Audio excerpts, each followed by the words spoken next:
Hello everyone, in this tutorial I'm going to show you how to draw this German Shepherd puppy in pastels. Now my Patreon members asked me if I could do a Christmas theme for a tutorial, so I decided to do this one for pastels, and then I've got a little robin with the same snow background for my acrylic tier. That video I'll be uploading next week. Now I had a couple of aims for this portrait, one of which was to show that because miniature portraits are becoming very popular at the moment and they seem to be in quite a lot of demand, I wanted to share tips and techniques with how to work smaller scale but still getting a realistic portrait. So this portrait was 8 inches tall and I think it worked out about just over 5 inches wide.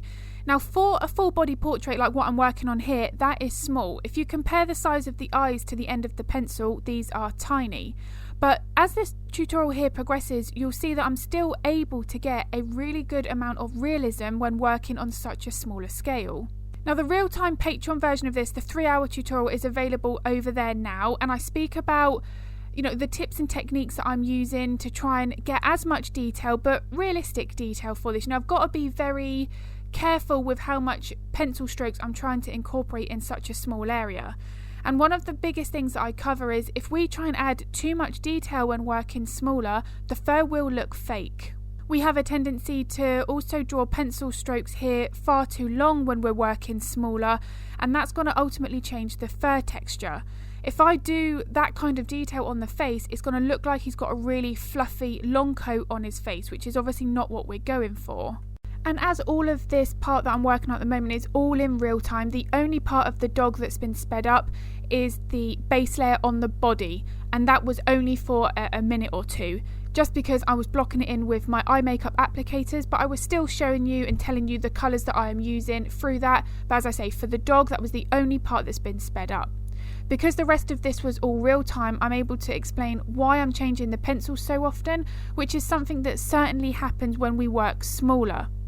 And even though we're working on such a small scale, I'm still using the same pencils that I would do if I was working larger. I'm still making sure that I've got many colours within these tan parts of the ears. There's so much texture and still a good amount of detail that I'm able to add when these elements, like the nose here for example, this is really small. But if you see just how many highlights and shadows I'm still able to capture, there are a few things to bear in mind though. I'm working predominantly with sharper pencils, which is really important when you are working on such a small scale. My main focus here when working on these smaller portraits is to get my lights and my darks accurate. Now that's always my aim regardless of the size that I'm working on. If you've seen other tutorials here on YouTube, you'll know that I really do focus highly on the contrast. But here, because we're not going to be able to add the same level of detail as if we were working larger, I want to make sure even more so that I get my highlights and my shadows as bright and as dark as they need to be, and also in the right place. I am hinting at all of this realism, all in my various changes in tones, my lights and my darks. And for this layout here, I actually designed pretty much most of this myself in terms of the references I've used. So I like to try and create my own layouts as much as I can and create something very unique. So the head of this dog was taken from a different photograph and I merged it onto the body of another photo. Now it was the same puppy, but he was in different positions. The reason why I did it is I thought the ears here were adorable and they would work really well with this little cute theme that I've got going on with the bauble and the presents. So once I was happy with the layout and I knew what I wanted for this, I was really keen to get this uploaded for Patreon at the beginning of December, so that any members who were following along could maybe gift their version, because I've given permission for Patreon members for this one to do that. They can gift their version to a friend or family. I just thought that was something really nice for this time of year. But again, that's another reason why I didn't want to go too large. I wanted this to be something similar to a Christmas card size. This is a little bit larger, but it is very close. And also, part of me as well wanted to prove that you can still get a realistic portrait when working smaller when using pastels. You'll quite often hear online about how you can't get any kind of clear detail when you're working smaller with pastels. Now yes, it can be more of a challenge.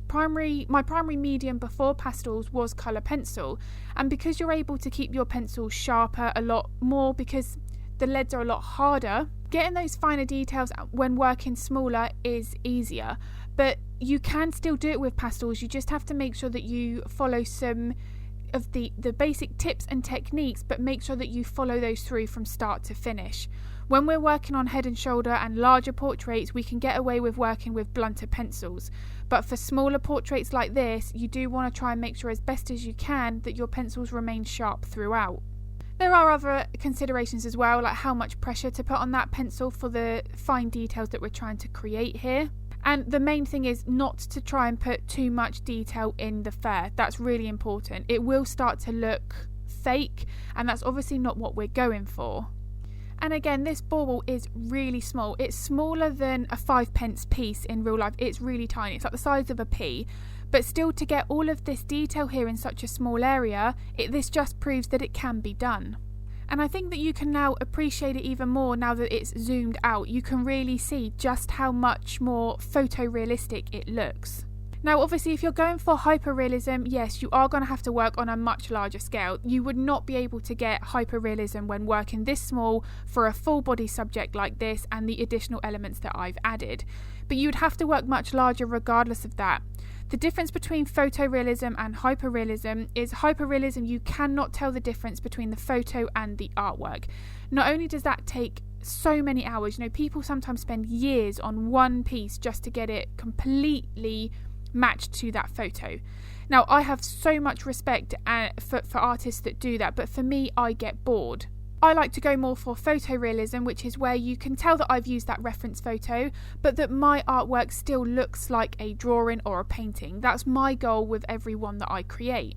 And now that the camera has zoomed out a little bit here, there isn't real detail on the face in terms of the individual fur that I've drawn, but it looks realistic because I've got my highlights and my shadows accurate. My contrast is good, and that has made the portrait already at this stage seem realistic.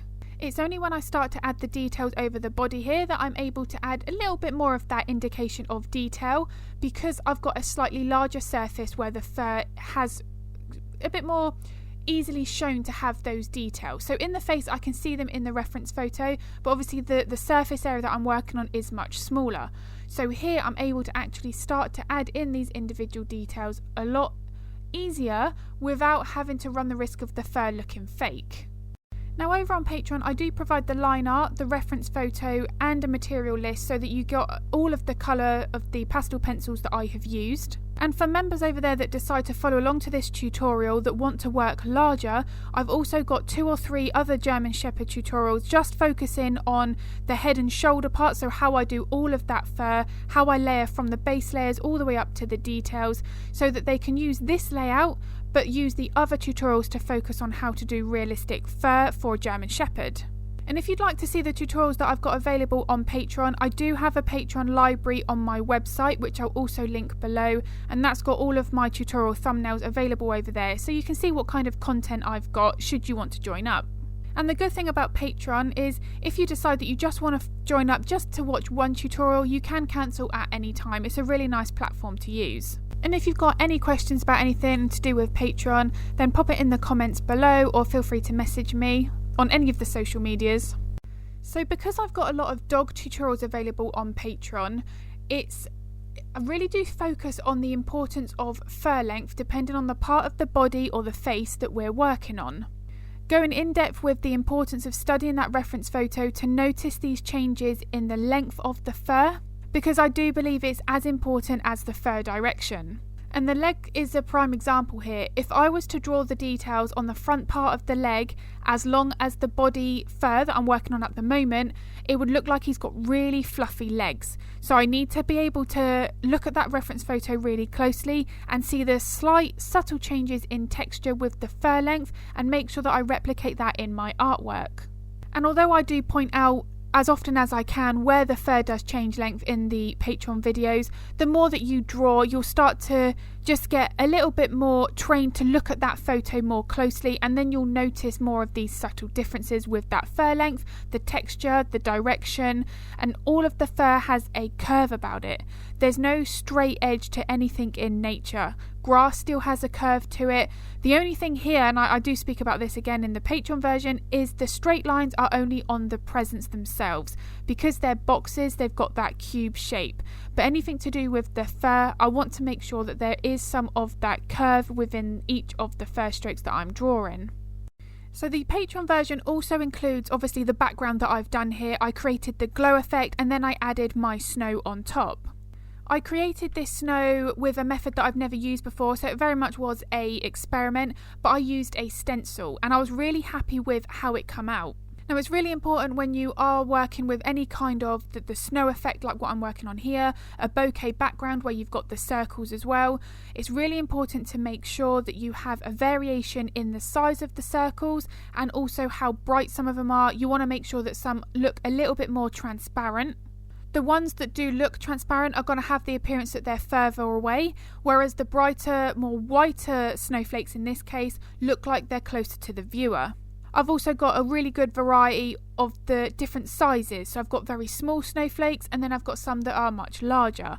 For snow like this in the background, I wouldn't want to go any larger than this. The stencil that I used, and that is available to show obviously in the Patreon version, but the stencil that I used for that did have some larger circles, but I chose not to use it here given the size of the portrait that I was working on. And although the stencil that I used was called a snow stencil, I don't want to just put it over the top and just fill in all of the area completely so that all the snow is completely covered that glow background. That was not my aim for this. I did want the glow to be coming through, but with some of those subtle snowflakes on top. Once I'd finished the puppy, it would be really easy and very tempting to rush the presents. The problem is, if we rush any other element within a portrait, it does bring down the overall piece. So just make sure that you are given each element the time that it needs to get it up to the same standard. So when it comes to trying to draw gold, and in this case the gold ribbon, it's really one of the more challenging parts because there isn't ever a gold pencil. Now quite often if you have a gold in a set, it isn't light fast, and to me light fast ratings are important, so I may not use that even if it was available. But to be honest, I find that I wouldn't need it anyway. I've been able to create that gold ribbon by using some yellow ochres, some browns, some ivory colours and my white to make sure I've got those highlights where they need to be, and that's helped to create that illusion of that colour. Now when you're drawing ribbon, it's really important to get your highlights and your shadows in the right place. I speak about it a lot in the slower real-time version because these bows on top of these presents compared to the end of the pencil, as you can see here, are tiny. So I had to really make sure that I got my highlights and shadows in the right place. I had to make sure that I was indicating at the bows on top and all of the shapes that went with it in order to make this realistic. I didn't want these ribbons and the boxes to, as I say, bring down the overall piece because so far I was really happy with how this was coming out. And for challenging elements like this, I break it down into small sections. So I took each individual part of this bow and I worked on it separately, as you can see here. I start mapping in my highlights and my shadows to help break down that small area even more. Rather than looking at the entire bow, because that would be very easy to get lost, you'd lose your lines far too quickly. That would then make it a little bit harder to try and freehand that back in. Because I find once we've got colour in place, it's a lot easier for our brain to play tricks on us. So what I like to do is make sure that I get my highlights and shadows in place to start with, and then I know that I'm following the shapes with my reference photo. Now I didn't want all of these presents to be the same colour. I was going with the red and green theme here, but I didn't want this red to be exactly the same as the present on the left. So I did use some slightly different colours for my shadows to make these even darker and have a little bit more of that deeper red rose look compared to the lighter red on the left present. But as you can see, just like always, this looks realistic and it does look like a present here with that rectangular box shape because I've got my shadows and my highlights in the right place.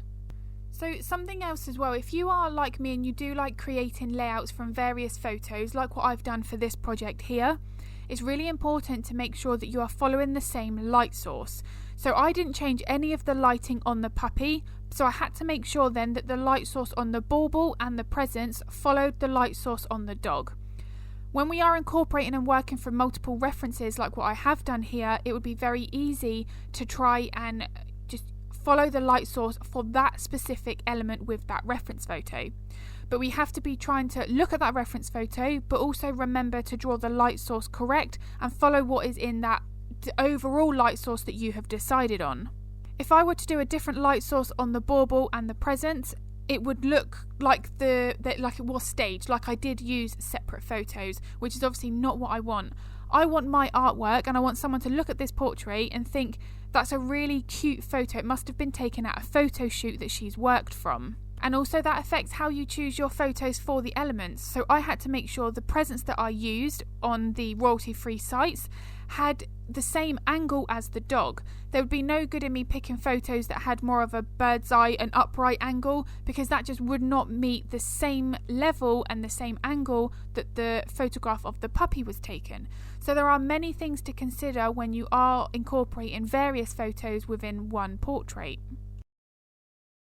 Now, something that I did as well is I changed the white ribbon on the red parcel in the middle, and I put that more to a green ribbon. I felt that the viewer's eye was just being dragged right down to the bottom of this portrait.